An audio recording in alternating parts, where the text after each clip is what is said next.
عطا بن ابی رباح رحمۃ اللہ علیہ ایک مشہور تابعی ہیں اور حدیث کے استادوں میں سے ہیں، شیخ الحدیث ہیں۔ وہ فرماتے ہیں کہ ایک مرتبہ مجھے میرے استاد حضرت عبداللہ بن عباس رضی اللہ عنہما نے فرمایا کہ اے عطا، کیا میں تمہیں جنتی عورت نہ دکھاؤں؟ بڑی قیمتی بات ہے، بڑی قیمتی بات، اور خاص طور پہ مستورات کے لیے بڑی قیمتی بات ہے۔ کیا میں تمہیں اے عطا، کیا میں تمہیں جنتی عورت نہ دکھاؤں؟ میں نے عرض کیا کہ استاد محترم ضرور دکھائیے۔ تو حضرت عبداللہ بن عباس رضی اللہ عنہما نے ارشاد فرمایا کہ جو سامنے سے عورت آ رہی ہے نا، یہ جنتی عورت ہے۔ ایک مرتبہ اللہ کے نبی صلی اللہ علیہ وسلم کی بارگاہ میں یہ عورت حاضر ہوئی اور اس نے آ کے عرض کی، اے اللہ کے نبی صلی اللہ علیہ وسلم، میں بیمار ہوں، آپ میرے لیے اللہ سے دعا کر دیں کہ اللہ تبارک و تعالی میری اس بیماری کو دور کر دے۔ اور یہ بیماری میری اتنی شدید ہے کہ بعض اوقات میں جب اس بیماری میں ہوتی ہوں، مرگی کا دورہ اسے پڑتا تھا، بے ہوش ہو جاتی تھی، مرگی کا دورہ پڑتا تھا۔ جب مجھے یہ مرگی کا دورہ پڑتا ہے تو بعض اوقات میں بے پردہ ہو جاتی ہوں۔ اے اللہ کے حبیب صلی اللہ علیہ وسلم، آپ اللہ تبارک و تعالیٰ سے دعا کر دیں، اللہ تبارک و تعالیٰ میری اس بیماری کو دور کر دے۔ اللہ کے پاک پیغمبر صلی اللہ علیہ وسلم نے اس کے سامنے دو آپشن رکھے۔ ایک آپشن یہ رکھا کہ میں اللہ سے دعا کر دیتا ہوں،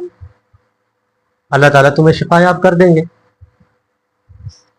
اور دوسرا آپشن یہ دیا اس کو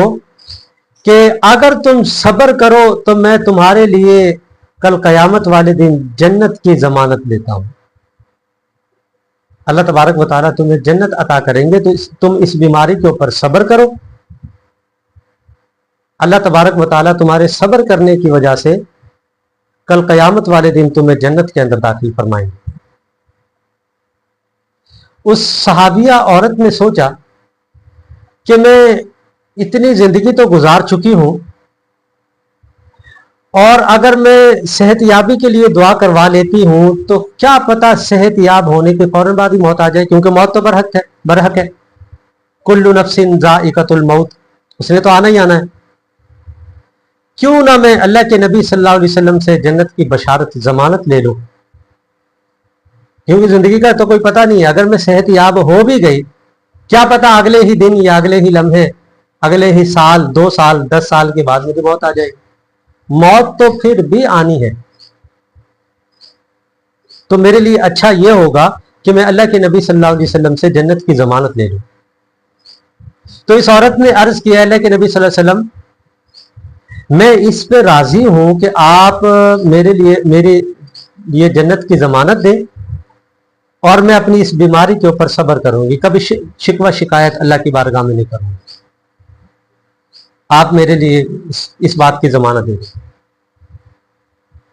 اللہ کے پاک پیغمبر صلی اللہ علیہ وسلم نے اسے ضمانت دے دی کہ تم صبر کرنا، اس بیماری کے اوپر صبر کرنا، شکوہ شکایت زبان پر نہ لانا، اللہ تبارک و تعالیٰ کل قیامت والے دن تجھے جنت کے اندر داخل کرنا۔ وہ عورت چلی گئی، جاتے ہوئے تھوڑی دور جانے کے بعد اسے خیال آیا، وہ پھر واپس آئی، آ کے عرض کرنے لگی، بڑی قیمتی بات ہے یہ، آ کے عرض کرنے لگی، اے اللہ کے نبی صلی اللہ علیہ وسلم، میں اس پر تو راضی ہوں کہ آپ نے مجھے جنت کی ضمانت دے دی، بشارت دے دی، میں اپنی بیماری پر بھی صبر کر لوں گی، لیکن جو یہ بیماری کی حالت میں کبھی کبھی جب غشی پڑتی ہے تو میں بے پردہ ہو جاتی ہوں، یہ مجھ سے برداشت نہیں ہے۔ آپ اللہ کے حضور دعا کر دیں کہ اللہ مجھے بیماری سے شفا نہ دے، لیکن یہ جو میری بے پردگی ہوتی ہے نا، اس بے پردگی سے مجھے بچا لیں۔ اب آج کی مستورات اس بات پہ غور کرے کہ ان عورتوں کو بیماری کی حالت میں بھی پردہ چھوڑنا